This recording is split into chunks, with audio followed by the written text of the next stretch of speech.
What's going on, everybody? I'm Jiffy Nano, and welcome back to another Wonderlands build video where I present to you my spin to win Brr-zerker Spellshot build. Now, I just want to make a quick disclaimer here at the beginning. This build is really fun and can output a ton of damage.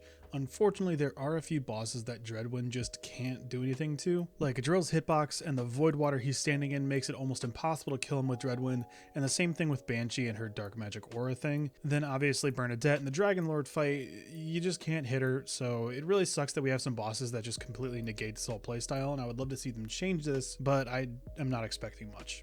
Alright, I'm not going to waste any more time. Here are the skill trees, but as usual, there are a few things at play here, so the explanation will be helpful.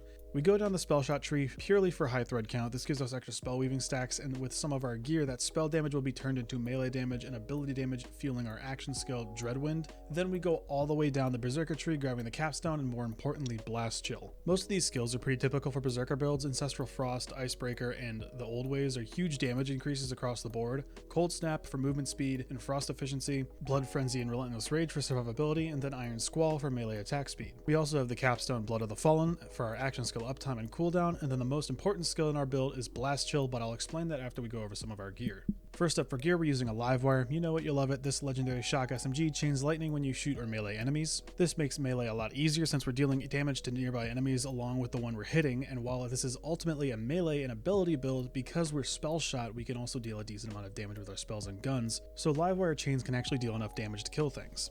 Now for one of the most important things, we have a Frost Wailing Banshee. This is one of the highest base damage swords in the game, and mine isn't even that high. I've seen almost 2,000 damage on a volatile, and now with Primordial it'll be even higher. Mine is also missing Echo, which gives us extra damage on our melee based on 10% of the non-melee damage we deal in the last 10 seconds. This will give us insane follow-up swings after our action skill. Also, while we're meleeing enemies, Blast Chill and our live wire chains will feed into Echo, increasing our melee damage output.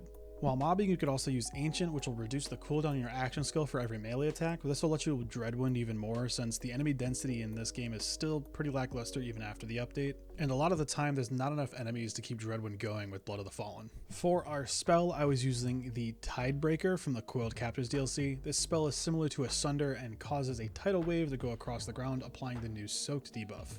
This debuff causes enemies to take 50% more damage from shock and frost, but less damage from fire. Almost all of our damage is going to be frost based, so this is an incredible damage buff for us while mobbing, while also keeping up our spell weaving stacks during combat. You could also use a Buffmeister if you don't have the DLC, or for bossing, you'll want to look out for one with 2 spell charges and Bonk and Kachow at the bottom. Bonk will increase melee damage and Kachow will increase ability damage. You could also use the Trickster's Ice Spike. This will bounce around between enemies dealing damage, feeding into Echo, and typically has a low cooldown and multiple charges, once again to keep your spell weaving stacks up during combat. Our armor is the Paradigm. You'll want a Paradigm that increases melee and ability damage by 50% of your spell damage. This one is a Spell Spore with an extra point in high thread count, but I think a better one would actually be one with a point in the Blast Chill, which leads me back to Blast Chill. Blast Chill is a skill in our Brr-zerker tree that has a 20% chance to cause a Frost ability Nova when you deal melee damage.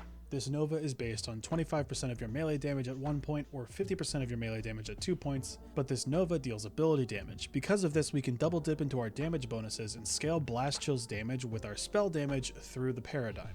There is a lot of crazy math and interactions here that I myself would not do well at explaining, but moxsy has put out a couple videos going over the blank slate armor and the Spore Explosion Spore Warden enchant that also double dips into damage bonuses, so I'll link those below because Blast Chill is working similar to those. Long story short, our damage bonuses are being reapplied to Blast Chill, causing it to hit insane numbers in the millions, and with some setups I even seen 100 millions. Also, a quick side note, because some people have been throwing a temper tantrums about Spellshot, the only reason I chose Spellshot as my secondary class here is because I had a really good armor for this. I would go so far to say that Brr-zerker is doing about 85% of the work here, and I've done the same thing with a Brr-zerker Clawbringer with a random armor with Blast Chill on it. Alright, back to other gear. I have a random Furrier pistol for quick reloads to keep up spell weaving stacks. A Fear Not Pixie pistol would be the best here since they scale with spell damage. Things to look out for are bladed Skulldugger pistols that'll increase your melee damage by 40%, and Black Powder Crossbolt Masher pistols that increase your melee damage for each bolt in the enemy. Our wards are par for the course. We have a Cursed Wit for bossing and a Body Rune for mobbing and survivability. For amulets, nothing really stood out to me. If you go the Pixie Furiel route, a Joint Training could work really well here, but you could also try the new Slip and Stun amulet from the DLC. I tried it and I was pretty underwhelmed when I did, so right now I'm just using a random Chaotic amulet I had with good stats. You're going to be looking for Frost damage and Spellshot or Brr-zerker power. For rings, the best one in the game, in my opinion, are the mood rings. They double their stats when your ward is not full, so the moment you take damage, you get that bonus. I was using melee mood rings, but I tried ability ones specifically to boost blast chill, and they both work, but melee ends up working better. For the hero stance, I maxed out strength for crit damage and dex for crit chance, and then the rest I put into intelligence so I can cast spells more often to keep up spellweaving stacks. And lastly, for enchants, you want to stack as much elemental, frost, melee, and damage dealt as you can. I had while action skill is active plus 35% elemental damage and plus 50% frost, along with the 20% increased damage dealt after action skill start, and 15% increased damage dealt after casting a spell on this particular setup, but you can get away with increasing melee damage as well. I really like this build, and I really enjoyed most bossing with this, but if I'm honest, this can be super frustrating at times. Most of your damage comes from Blast Chill, which is fine, because Blast Chill can do a lot of damage, but I must have the worst luck in the world, because I swear I've gone entire Dreadwinds without proccing Blast Chill once, which blows my mind. And like I said at the beginning, some bosses just can't be fought with this. The fact that Drill can't be hit with Dreadwind even though I'm up in his crotch makes no sense to me. So because we're Spellshot and we have okay gun and spell damage to begin with, I would suggest bringing in some gun damage rings and just weapons you can fall back on in case you do run into one of the 3 bosses in a Chaos Chamber that you just can't kill with melee stuff. And I'm really glad that I was able to get Dreadwind to work, but god damn does this feel like this game just wants you to not use Dreadwind at all. Anyway, if you like this build and want to give it a shot, the save file will be in my Discord, link in the description. If you like my content and want to see more builds, guides, and other silly ideas, consider subscribing, hitting the bell, and checking out my live streams. And if you want to see memes and ramblings of my smooth ADHD-fueled brain, check out my Twitter and TikTok. Till next time, have a good one.